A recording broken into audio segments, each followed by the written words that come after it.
Well, hello everyone. Our devotion this morning comes from Daniel chapter 9, and I'm going to begin in verse 20.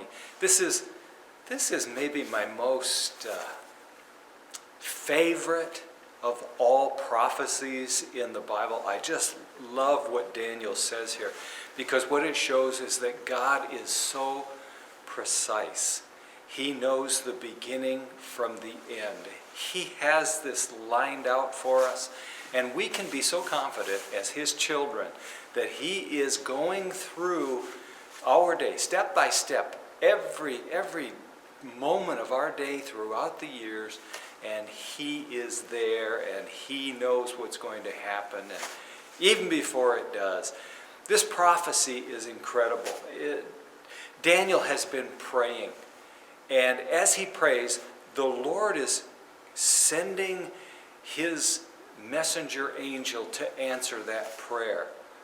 And it says this: as while I was speaking and praying and confessing my sin and the sin of my people Israel, and making my request to the Lord my God for His holy hill, speaking of Jerusalem and the temple on the holy hill, Daniel says, while I was still in prayer, Gabriel, the man I had seen in an earlier vision, came to me in swift flight about the time of the evening sacrifice. He instructed me and said to me, Daniel, I have now come to give you insight and understanding. So he's been praying, and God sends His angel Gabriel to tell Daniel what the answer is to this prayer. As soon as you began to pray, a word went out, which I have come to tell you, for you are highly esteemed. Therefore, consider the word and understand the vision. Now, here's the answer that God is going to give to Daniel. And it has to do with the future of God's people, Israel. It says 77s are decreed for your people and your holy city, to finish transgression, to put an end to sin, to atone for wickedness, to bring in everlasting righteousness, to seal up vision and prophecy, and to anoint the most holy place. 6 things he tells us there. He says there's a period of time, it's called 77s, or 70 times 7. And at the conclusion of this period of time, then what we're going to see are these six things are going to be completed. The transgression. He's going to finish transgression. No more sin. Put an end to sin. To atone for wickedness. To bring in everlasting righteousness. He's talking about the end and setting up His kingdom upon this earth, where there'll be no more sin, where there will be complete righteousness. When will that take place? Well, after this period of 77s. No one understand this. From the time the word goes out to restore and rebuild Jerusalem, until the Anointed One, until the Messiah, the ruler comes, there will be 7 7s and 62 7s. It will be rebuilt in the streets and the trench, but in troubled times. So he says this period of 77s is broken up into 3 parts. There's a period of 7 7s, or 49. There's a period of 62 7s, and then there's one period left, 1 7 left. So 7 7s, 62 7s, and 1 7. And he breaks it up this way because he says there's 49 years, 7 7s, 49 years from the going forth of this command to rebuild the temple. And that is when Nehemiah, in the book of Nehemiah, chapter 2, he goes to Artaxerxes and he says, I want to go to Jerusalem and rebuild the temple and the city of Jerusalem. My city and my people they're in turmoil there. And Artaxerxes, on this date, March 14th, 445 BC, gave the command to go back. So from that point, for 49 years, it took to rebuild the city of Jerusalem. And then you have another period of 62 7s from that point of the rebuilt city of Jerusalem until the Anointed One, the Messiah, comes. And we should be able to count that.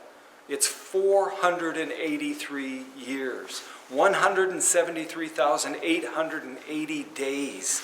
There was a man who wrote a book about this.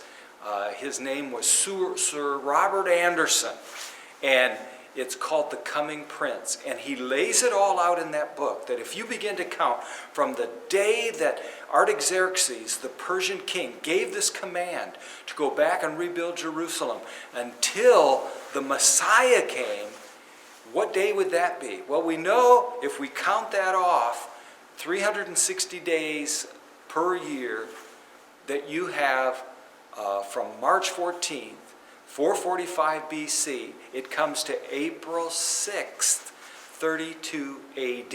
And that was the day that Jesus rode into Jerusalem, proclaiming himself to be the Messiah. And he says that's what Daniel is talking about here.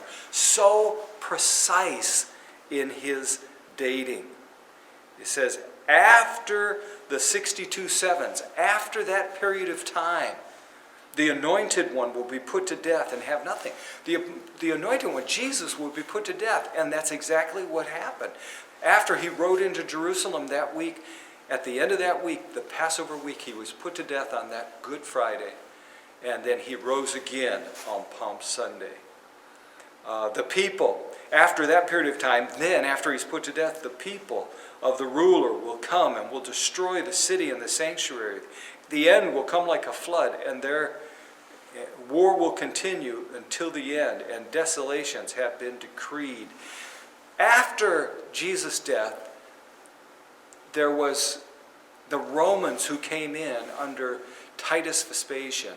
He was the Roman general, and they destroyed the city of Jerusalem in 70 AD. And then Daniel says there's this last period of 7. One more 7 that's left. And it says he will confirm a covenant with many for 1 7. That's that final period that the book of Revelation talks about. That final 7 years in which, he says, in the middle of the 7, he, speaking of this one to come, this last ruler, this Antichrist, will put an end to sacrifice and offering. And at the temple, he will set up an abomination that causes desolation until the end that is decreed is poured out upon him. I read this, and it is so precise. And I've had to go through it very quickly for a devotion. But you go back and look at this passage. It's in Daniel chapter 9, beginning in verse 20 until the end of the chapter. And you just study that for yourself, and you will find the precision of God and how exact he was in giving Daniel this prophecy about this 490-year period. And he breaks it up into these 3 periods. And he tells us exactly when the Messiah would come. Jesus would actually ride into Jerusalem on that Palm Sunday, and he'd begin to weep, and he'd say, if you'd only known, you should have known the day that I was coming. Daniel wrote about it. He told you the day that I was going to be here, but you missed that day, and now destruction comes, and that's when the Romans came. So the Lord bless you, and just remember this day, this is our God, who has given us his incredible word that just lays out for us the things that are coming. Amen.